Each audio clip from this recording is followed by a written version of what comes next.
Students,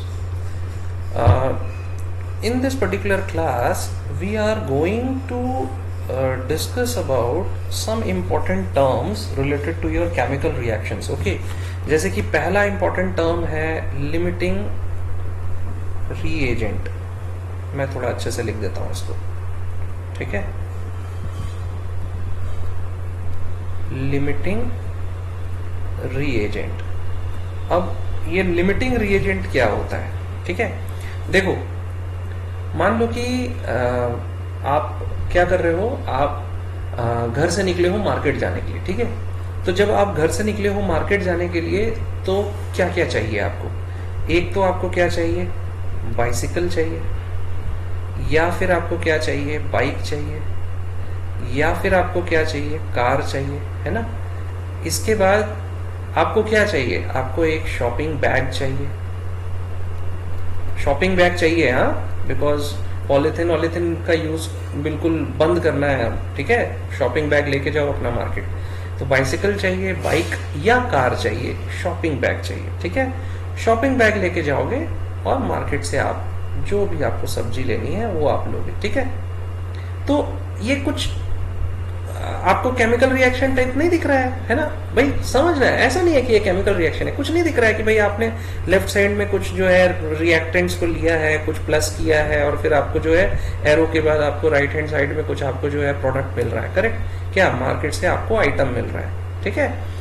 तो अब मान लो कि आप इस रिएक्शन को कर रहे हो जिसमें आप बाइसिकल या बाइक या कार ले रहे हो और शॉपिंग बैग ले रहे हो और मार्केट जा रहे हो, ठीक है।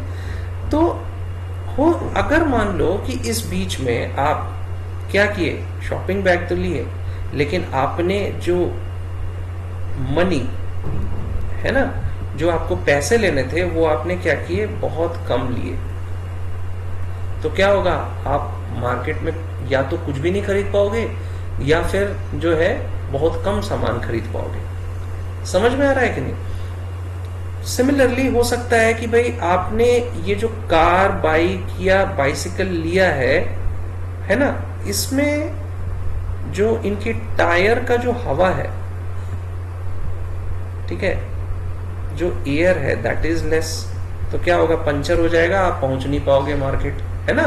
तो यहां पे एक्चुअली क्या है, अगर हम लोग केमिकल रिएक्शंस की बात करते हैं, अगर हम लोग केमिकल रिएक्शंस की बात करते हैं तो उसमें क्या होता है, there are the substances that you take, ठीक है। Whatever the substances you take, दो substances are in different proportions, ठीक है। डिफरेंट प्रपोर्शंस होगा, ठीक है। क्या होगा, जैसे कि E1 अगर मान लो एक है जो कि मान लो कि अगर ओनली 10 ग्राम है ना, और E2 है जो कि 30 ग्राम है, ठीक है। तो यहाँ पे क्या हो रहा है कि अमाउंट जो भी आपको रिक्वायर्ड होना चाहिए, है ना, ये E1 E2, मैं ये सब्सटेंस कौन सा ले रहा हूँ, ये रिएक्टेंट्स की बात कर रहा हूँ, है ना। केमिकल रिएक्शन में जो रिएक्टेंट्स होते हैं ना उनकी बात कर रहा हूँ। मतलब कि अगर A plus B gives C plus D, तो मैं A प्लस बी की बात कर रहा हूँ, है ना। इसमें हो सकता है कि भाई A जो है A is very the amount of A is very high as compared to amount of B, है ना, much higher, है ना। तो जो रिएक्टेंट लीस्ट अमाउंट में होगा, जैसे कि यहाँ के केस में क्या है, E1 है ना, ये लीस्ट अमाउंट है। ये यहाँ के केस में क्या है, B लीस्ट अमाउंट है ना। तो ये क्या होगा, ये जल्दी ही कंज्यूम हो जाएगा, है ना। और अगर A प्लस बी, आप क्या कर रहे हो, A प्लस बी कर रहे हो, और अगर B जो है इट फिनिशेस, तो उसके केस में क्या होगा, रिएक्शंस फर्दर जो है कोई रिएक्शंस होंगे नहीं प्रॉपरली, है ना। तो you see, when we talk about a limiting reagent, so what is that limiting reagent? It is the reactant which gets consumed first,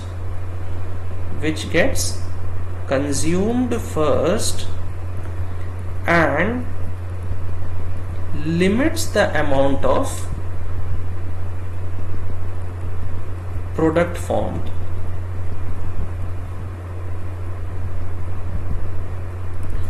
समझे? लिमिटिंग रिएजेंट क्या होता है? लिमिटिंग रिएजेंट जो है वो रिएक्टेंट होता है जो पहले कंज्यूम हो जाता है, और कंज्यूम हो गया मतलब क्या है, फर्दर कोई केमिकल रिएक्शन नहीं होगा। तो मान लो कि A प्लस बी जो है वो C प्लस डी दे रहा है, या फिर C प्लस डी छोड़ दो, A प्लस बी मिलके लेट अस सपोज अगर C दे रहा है, तो अगर ये 10 ये जो है अगर 10 ग्राम है और ये 5 ग्राम है, ठीक है, तो क्या होगा, यहाँ पे हो सकता है कि ये 5 ग्राम प्रोड्यूस हो। क्यों?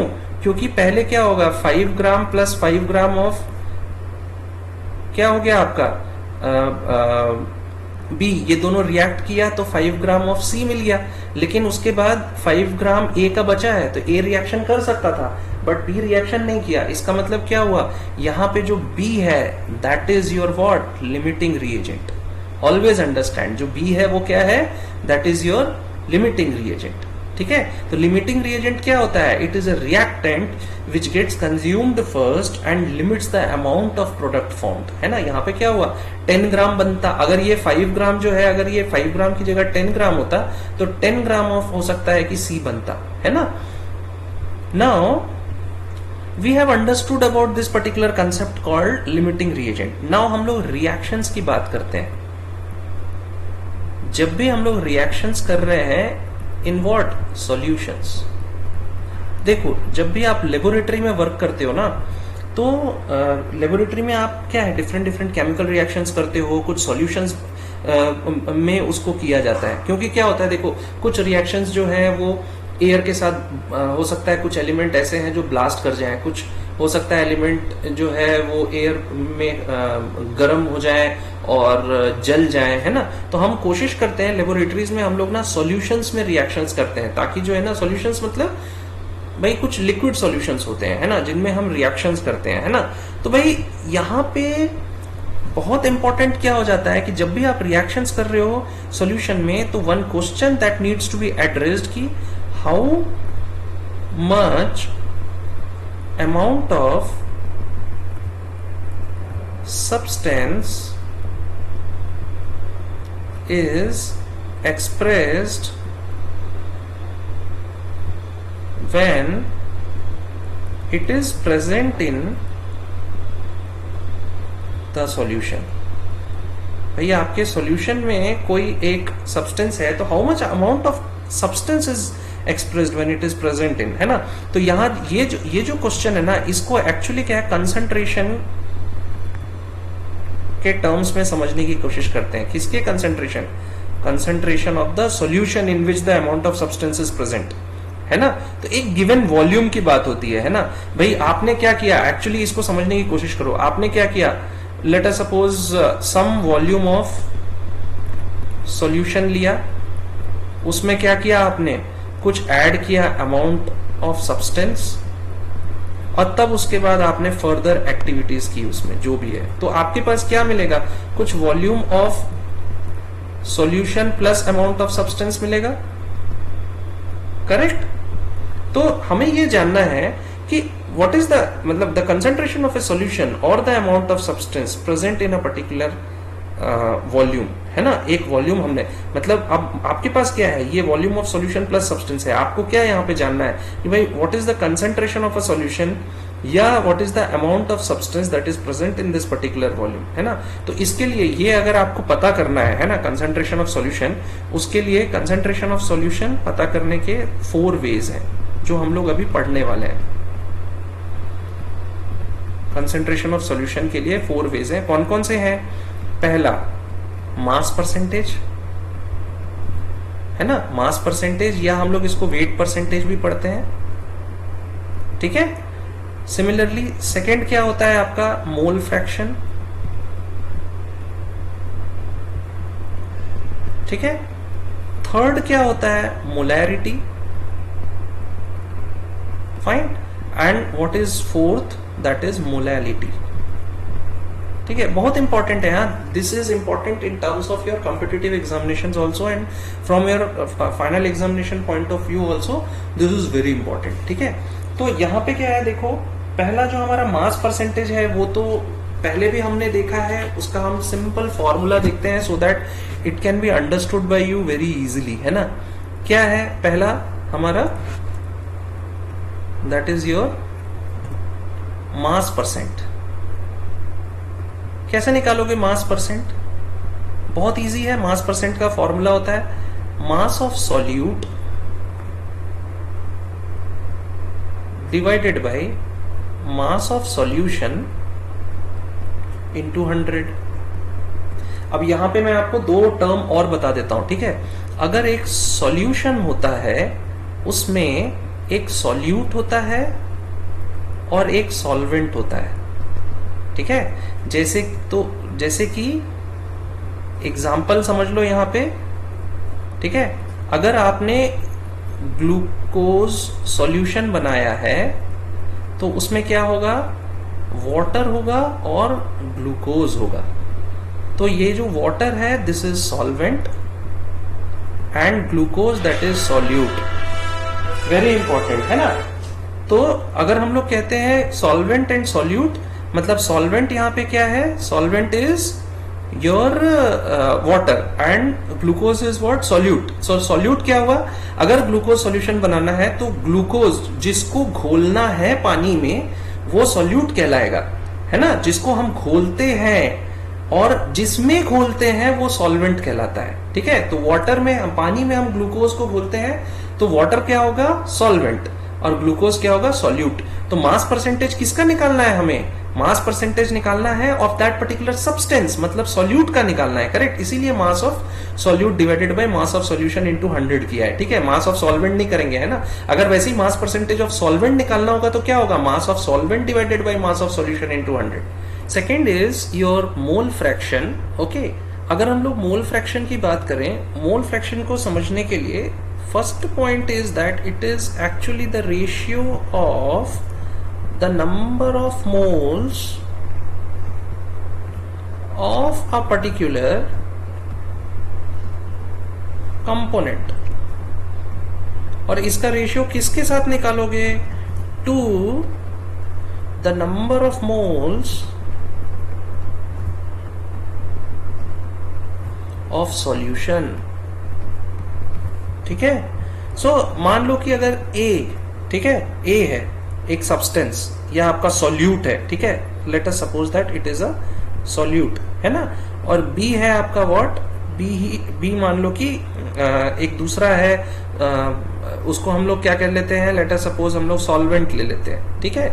या हम लोग इसको सॉल्यूट प्लस सॉल्यूट भी ले सकते हैं, डजंट मैटर, ठीक है। तो नंबर ऑफ मोल्स अगर है, इसको इसके नंबर ऑफ मोल्स ऑफ ए, है ना। तो मैंने आपको बताया था कि n से डिनोट होता है नंबर ऑफ मोल्स, है ना। तो Na से डिनोट होगा। और अगर मैं number of moles of B लेता हूं तो उसको हम लोग Nb से, लेट अस सपोज, मतलब लेट अस अज्यूम कि हम लोग इससे डिनोट करते हैं, ठीक है। तो मैं अगर मोल फ्रैक्शंस निकालने की कोशिश करता हूं, है ना, mole fractions. So mole fraction of A it will be equal to what, so number of moles of A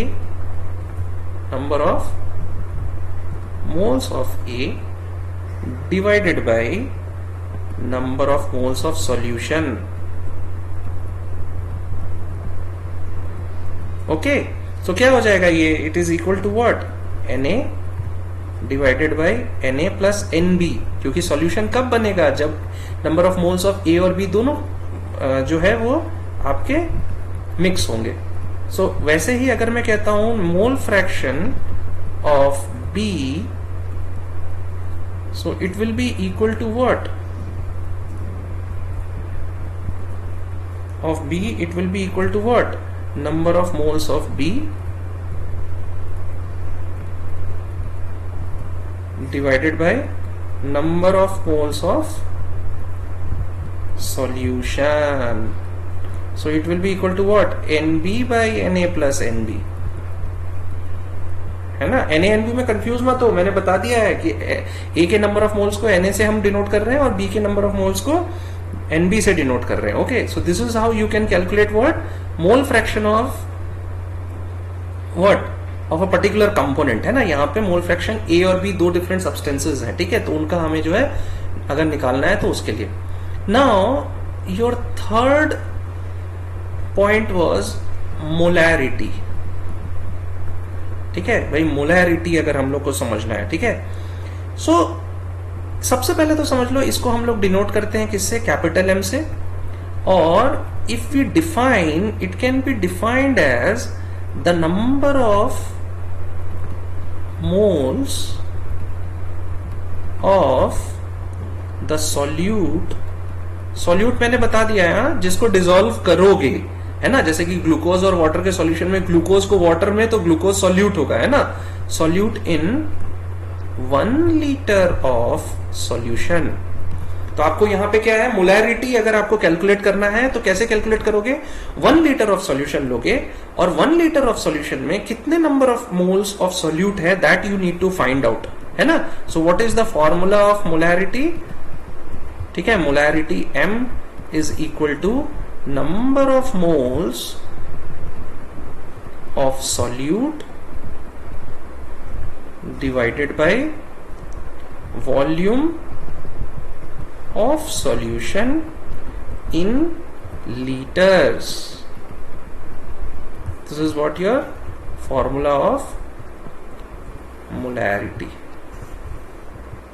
Okay, तो इसको देखो, इसको मोलैरिटी को कैलकुलेशन करने के लिए हम लोग पहले समझते हैं, है ना, because this is very important topic that we are discussing, है ना। इसको बिल्कुल मतलब अच्छे से समझो, ठीक है।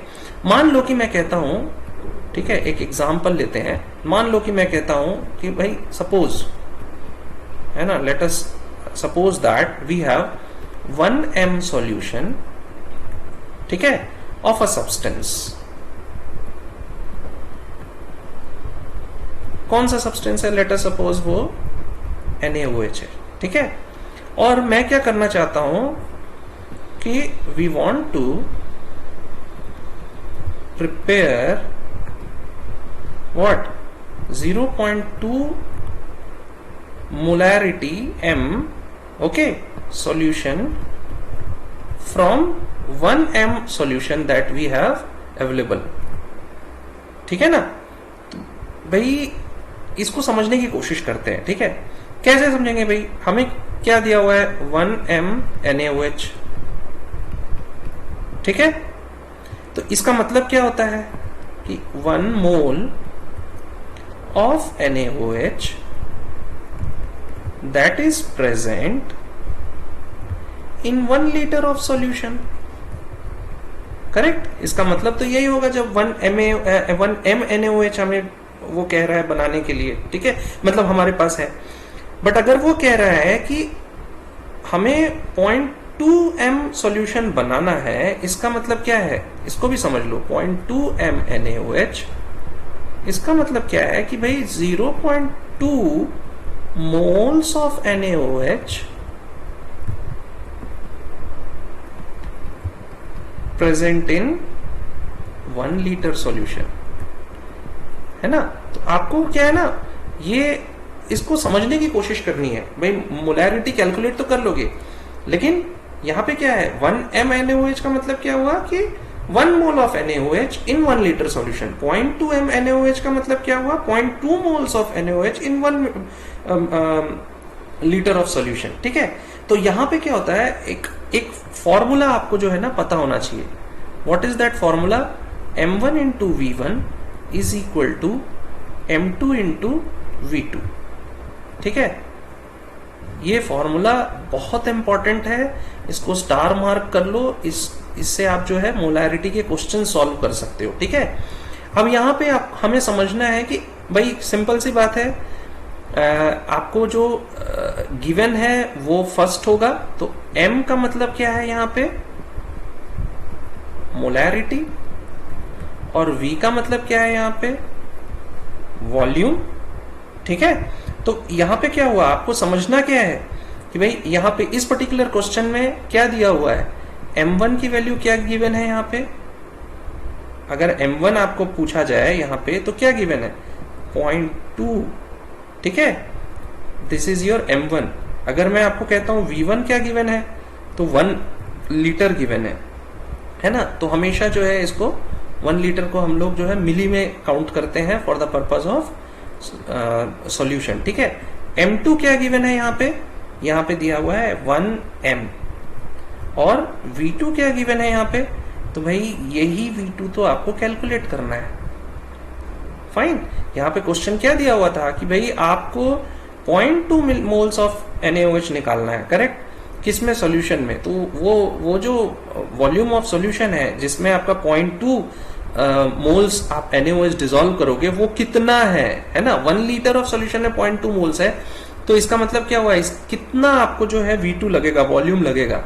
ठीक है, तो हमेशा याद रखो, क्या याद रखना है कि जो 1 वाला जो सब्सक्रिप्ट है M1 V1 में जो 1 है, वो क्या बताता है आपका कि जो भी आपका डिसॉल्व करना है, जो आपको जिसके टर्म्स में आपको फाइंड आउट करना है वो M1 होगा, जिसमें आपको फाइंड आउट करना है वो V1 होगा जो गिवन है।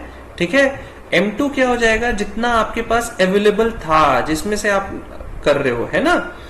तो यहां पे क्या होगा, V2 निकालना है, तो बहुत सिंपल है ना, इस फॉर्मूले में आप पुट कर दो, क्या निकल जाएगा आपका 0.2 into 1000 millilitre equal to 1 into V2, implies V2 क्या हो जाएगा, V2 इज इक्वल टू हो जाएगा 0.2 into 1000 is equal to 200 what litre. ठीक है, तो ये आपका क्या हो गया, actually number of moles of solute NaOH 0.2 in 200 millilitre में 0.2 था, है ना। तो इससे हमें क्या समझ में आया कि कंसंट्रेशन कैसे हम जो है कैलकुलेट कर सकते हैं in terms of what, molarity. ठीक है, अब हमने क्या है, मोलैरिटी समझ लिया है, अब हम लोग क्या कैलकुलेट करने की कोशिश करते हैं, your last one, that is your molality. ठीक है, तो हम लोग मोलैलिटी कैसे कैलकुलेट कर सकते हैं उसको समझ लेते हैं। So what is first of all molality, so it is defined as number of moles of solute that is present in, molarity में हम लोग वॉल्यूम की बात कर रहे थे लीटर्स में, यहां पे हम लोग मास की बात करेंगे केजी में। सो 1 kg ऑफ सॉल्वेंट। अच्छा याद रखना, यहां पे सॉल्वेंट की बात हो रही है ना। सो it is represented by M, उसको स्मॉल कैपिटल M से डिनोट किया था, मोलैलिटी को स्मॉल m से। सो मोलैलिटी को कैसे कैलकुलेट करोगे, so molality small m, it is equal to number of moles of solute divided by mass of solvent in what, kg, है ना। तो what is this, with this you can calculate your molality। ठीक है, very important, है ना। Now you see there is one more important point that we must discuss। What is that point, कि भाई how you can balance a chemical equation। This is very important because हम लोग ये सारी चीजें कब कर सकेंगे, जब हमारा जो chemical equation है वो बैलेंस होगा, है ना। So let's talk about the balancing of chemical equation a little bit. ठीक है, बैलेंसिंग ऑफ केमिकल इक्वेशन, वैसे तो आपको ये पूरा अच्छे से पता है बिकॉज आपने इसको पहले भी किया है, लेकिन समझ लेते हैं कि बैलेंसिंग ऑफ केमिकल इक्वेशन है क्या। ठीक है, मैं आपको कुछ इक्वेशंस बताता हूं, जैसे देखो यहाँ पे दिया हुआ है 4Fe plus 3O2, okay, it gives what 2Fe2O3। ठीक है, सिमिलरली एक सेकेंड इक्वेशन दिया है 2Mg magnesium plus O2, it gives what 2MgO। Fine, third equation एक दिया है P4 plus O2, it gives what P4O10। ठीक है, अब देखो पहला इक्वेशन, ठीक है, पहले इक्वेशन को देखो, यहाँ पे मैंने बताया था रिएक्टेंट और प्रोडक्ट दोनों साइड में जो भी एलिमेंट है उनके नंबर ऑफ एटम्स सेम होंगे, है ना। यहाँ पे देखो Fe कितना है 4, यहाँ पे कितना है Fe 2 इंटू 2 4, करेक्ट। ऑक्सीजन क्या है यहाँ पे 6, 3 इंटू 2 6, यहाँ पे कितना है 3 into 2 6, so this is balanced, correct. अगर मैं इसी में मैं बात करता हूं आपका सेकेंड इक्वेशन के बारे में मैं बात करता हूं, ठीक है। तो सेकेंड इक्वेशन में देखो क्या है आपका जो मैग्नीशियम Mg है वो यहाँ 2 है, यहाँ भी 2 है, यहाँ ऑक्सीजन 2 है, यहाँ भी 2 है, सो it is what balanced, correct. अब हम लोग थर्ड इक्वेशन की बात करते हैं। तो थर्ड इक्वेशन में अगर हम देखते हैं तो देखो यहाँ पे P कितना है 4, यहाँ 4 है, लेकिन यहाँ पे ऑक्सीजन कितना है 2, यहाँ पे ऑक्सीजन कितना है 10। मुझे अगर इसको मुझे 10 इस साइड भी करना है तो मैं क्या करूंगा, यहाँ पे अगर मैं 5 लिख देता हूं तो 5 इंटू 2 10 हो जाएगा और इट इज अगेन बैलेंस्ड, ठीक है। अनबैलेंस्ड था बट इट इज बैलेंस्ड, है ना। तो यहाँ पे क्या है, बैलेंस इक्वेशन हमें करने के लिए कुछ स्टेप्स होते हैं। क्या होते हैं steps, let's see one by one, ठीक है। मान लो कि हमारे पास एक इक्वेशन दिया हुआ है that is C3H8, okay, and it is combining with oxygen, मतलब ये कंबस्शन हो रहा है यहाँ C3H8 का, so you are getting CO2 plus H2O, ठीक है। सबसे इंपॉर्टेंट पॉइंट आपको ख्याल रखना है, बैलेंसिंग ऑफ इक्वेशन जब आप करते हो, ठीक है, तो उसमें जो ये सब्सक्रिप्ट्स हैं, ये सब्सक्रिप्ट्स हैं, ये सब्सक्रिप्ट्स हैं, ये सब्सक्रिप्ट्स हैं, ये सब्सक्रिप्ट्स हैं, ये सारे सब्सक्रिप्ट्स को कभी आप चेंज नहीं करोगे, ठीक है। Only you have to change the number of molecules at this particular position, ठीक है। एट दिस पर्टिकुलर पोजीशन आपको नंबर ऑफ मॉलिक्यूल्स चेंज करने होंगे, क्योंकि सब्सक्रिप्ट चेंज करोगे तो क्या हो जाएगा, आपका कंपाउंड ही चेंज हो जाएगा, ठीक है। तो हमेशा याद रखना है, ठीक है। तो पहला स्टेप क्या होता है कि भाई आप उसको जो है प्रॉपरली लिख लो। हमने पहला भाई उसको लिख लिया है, अब हमें एक एक करके बैलेंस करना है, ठीक है, एक एक करके बैलेंस करना है। पहले मैं इसको इरेज कर देता हूं so that it will be visible to you, ठीक है, ठीक है। हम इसको अच्छे से और लिख लेते हैं, ठीक है। अब देखो कार्बन यहाँ पे 3 है ना, यहाँ पे 1 है, तो बहुत सिंपल है ना। अगर कार्बन यहाँ 3 है, या इसको मैं 3 कर देता हूं तो देखो कार्बन 3 हो गया, ठीक है। लेकिन अगर मैं यहाँ 3 करता हूं तो देखो ऑक्सीजन कितना हो गया, यहाँ पे 6 है ना, 6 ऑक्सीजन हो गया, फाइन। अभी ऑक्सीजन चेंज हो गया। हाइड्रोजन कितना है यहाँ पे, यहाँ 2 है, यहाँ पे 8 है, ठीक है।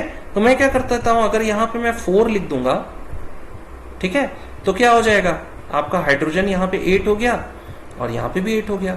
अब ऑक्सीजन की बारी आती है, ऑक्सीजन कितना हो गया, यहाँ पे 2 3 6 हो गया एंड 4 10 हो गया, करेक्ट। तो मुझे अगर इसको बैलेंस करना है तो मैं क्या कर सकता हूं, यहाँ पे मैं 5 लिख दूंगा तो देखो यहाँ भी 10 हो गया, इधर भी 10 हो गया। So this is what, this is a balanced equation. So equation का बैलेंस करना केमिस्ट्री में बहुत इंपॉर्टेंट है, लेकिन हमेशा याद रखना है कि इक्वेशन बैलेंस करते समय जो नंबर ऑफ एटम्स है यहाँ पे सब्सक्रिप्ट्स, उसको कभी चेंज नहीं करोगे। जो भी चेंजेस करोगे आप किस पोजीशन पे करोगे, जहां मैंने अभी आपको किया है, ये मॉलिक्यूल्स, जो मॉलिक्यूल्स बताते हैं आपके पोजीशन, जिसको हम लोग स्टोइकियोमेट्रिक कोफिशिएंट्स कहते हैं, उसको आप हमेशा चेंज करोगे, ठीक है। तो this is how you balance the equations, ठीक है। बैलेंसिंग ऑफ इक्वेशंस के बहुत सारे प्रॉब्लम्स हैं दैट यू शुड डू, है ना। This is very important because balancing of equation a very critical aspect of your chemistry होता है, ठीक है, वेरी इंपॉर्टेंट एस्पेक्ट, ठीक है। सो हम लोग अपने नेक्स्ट क्लास से प्रॉब्लम्स बनाने शुरू करेंगे बिकॉज हमने सारे कंसेप्ट्स पढ़ लिए हैं, okay. So till then thank you very much for listening to me, have a nice